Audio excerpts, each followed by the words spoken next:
Howdy, folks. Greyhawk 4x4 coming at you again, your resident vintage gamer. And kind of felt like a talk show host there. Yeah. Your resident vintage gamer. Anyway, time for another vlog. And that means an update on our advanced D&D campaign here at the tavern. And as well as we're going to have another little bonus thing at the end here. I got something I want to show you guys. So, settle in, and this shouldn't be more than 15-minute video this time. So, in our campaign, if you are trying to get caught up, make sure to go back, watch the previous vlogs, and you'll get caught up on the story thus far. So, we had our last session got cut real short because somebody had car trouble and couldn't make it, so it was real truncated. And the bottom line was that the mages rewarded me with a bunch of gold because we brought back this powered crystal to them at the Mages Guild, and the assassin in our party gave my name, thinking that if someone was going to take the blame for doing something wrong, of course, he wanted to give my name instead of his, so that it would be me. Well, it kind of backfired on him, because they came looking for the guy that delivered the crystal, and they gave me 5,000 gold. So, I immediately put that in the bank, and then we start up this past Friday with our session, and this was a full, everybody was in attendance. So we have one person who's on hiatus for personal reasons, but he'll be back at some point. But other than that, it was full attendance. So we start out, and we're in the town, and we're in the tavern, of course. And the DM describes to us that there's this guy that's in very peculiar clothing that none of us have ever seen that type of someone dressed that way. And he describes it as very, it's all black, and it's leather, and it's very fancy looking, but nevertheless subdued and all this, and he's saying that, normally you see somebody in, regular black leather or whatever. It doesn't look fancy or whatever, but this does, So, somehow one of us strikes up a conversation with this guy. And bottom line is that he starts telling us that he is in kind of a pickle because he has a ship that he needs parts for, and we're, of course, thinking an ocean-going vessel, and he says, no, I'm talking about a ship up in the sky, an airship type of thing. And so I'm thinking of a dirigible, a hot air balloon type thing. He says, no, that's not it. And we're all having trouble following and so forth. And he ends up taking the assassin aside and giving him a laundry list of what he needs for his ship. And that, of course, he'll pay us, for procuring all this stuff. And at the same time, we have the mages who send word that they want us to take them back to where we found this crystal that we got powered, and what happened with the crazy-ass gnome that was trying to capture the sun, because apparently he somewhat kind of did or whatever, and they wanted to see where this all took place. They want to basically do an investigation of the site. And then so the suspicious traveler, his name is Dave. The DM said his name's just Dave. So when I refer to Dave, that's what I'm talking about. So we got Dave, we got the mages who want to investigate the site, and then we've got Brother Maynard, who is of my order. I am a cleric, and of Alcerian, And Brother Maynard is like above me, I guess, in the pecking order or whatever. And he said that he wants to tag along when we go with the mages to this site, because he doesn't really trust what's going on. He's worried about somebody trying to summon evil demons into this plane for some type of evil deity or whatnot. And so he wants to investigate it too. So we've got all these factions, basically. We've got Brother Maynard, we got the mages, and we've got this guy Dave, who all are vying for our attention. And we decide that, yeah, okay, let's just go on one big group. Dave does not go with us. He is happy to have us try and procure what he needs. And we set out, we go back to the site where this crazy shit all took place. And one of the things that was fortuitous is that on the laundry list of things that Dave needs for his ship is he needs a bunch of glassware, because he's got to do some chemistry or something, is what he says. So you got to do some metallurgy and some chemistry. He needs all this, glassware, beakers and that kind of stuff, And we know at this crazy-ass gnome's cave that there was a lab. And so we figured, well, we can get some of that stuff while we do that. We can knock out 2 birds with 1 stone.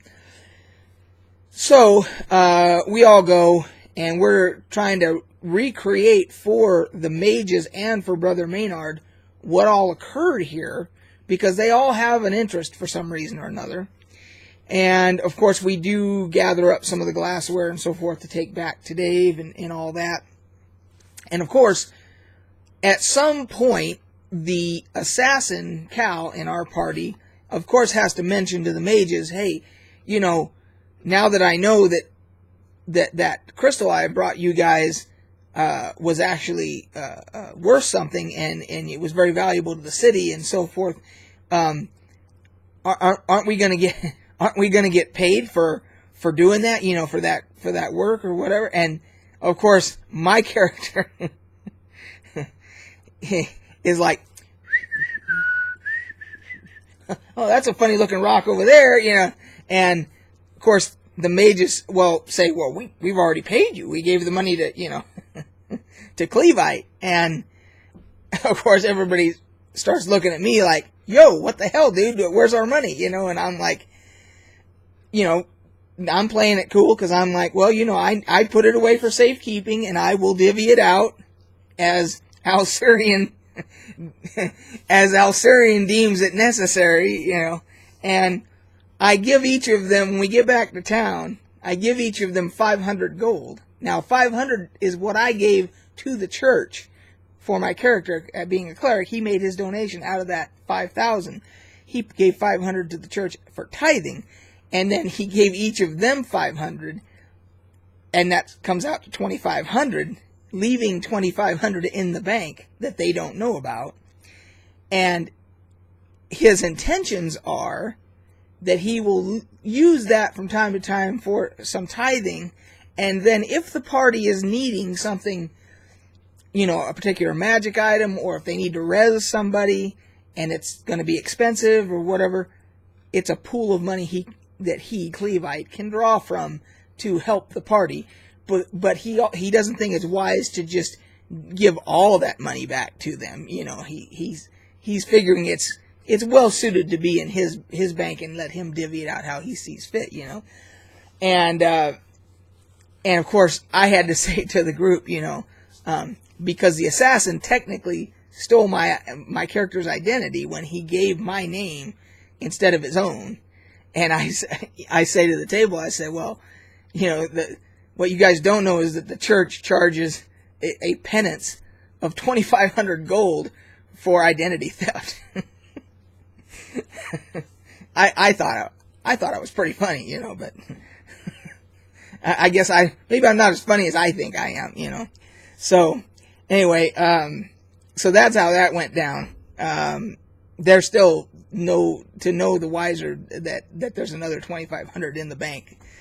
and it will benefit the party one way or the other in due time. But our drunken ranger, and I can't even remember the character's name now. Anyway, I just call him the drunken ranger. He's the one who has PTSD because his daughter was killed by dwarves in an attack and so forth. So he has this hatred for the dwarves, and he's drunk all the time. My character has been trying to help him break that cycle of depression and alcoholism and everything. He's been trying to help him, vent in other more healthy ways and all that. And the character, the drunk ranger, had an epiphany while we were all in the cave and everything. And he says to the party, he says, this guy Dave he's a traveler, he says, from another land, he tells us, and he travels on a ship in the air or something like that. And he claims to be a bard, and that he plays music and writes music and plays music and everything. And 2 times, once in the Caverns of Madness or whatever it was, we heard this crazy ass music playing that some of us enjoyed, but others, it was driving us insane. And then we heard it again when the gnome was doing his ritual to try and capture the sun. And the drunk ranger says, could there be a correlation? This guy's some type of traveler from far off, and we hear this crazy ass music. He says he makes music, and now he wants us to gather all this stuff together for him, and we don't know what his true purpose is, And then you got Brother Maynard, who's saying, hey, I think someone is trying to open up a portal, a gate, to bring these demons and stuff through in serving this evil master or whatever.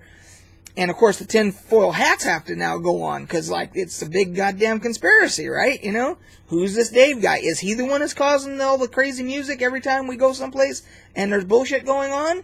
Are we helping this guy? And it turns out he's doing this. He's not building a ship or fixing his ship. He's doing some other crazy stuff.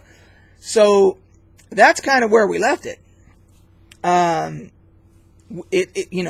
We got the mages, we got Brother Maynard, and we got Dave that we're all dealing with. We're trying to figure out what the motivations of all these different factions are, and where do we fit in, and who do we, align ourselves with, and for what reasons, that is all yet to be decided going forward.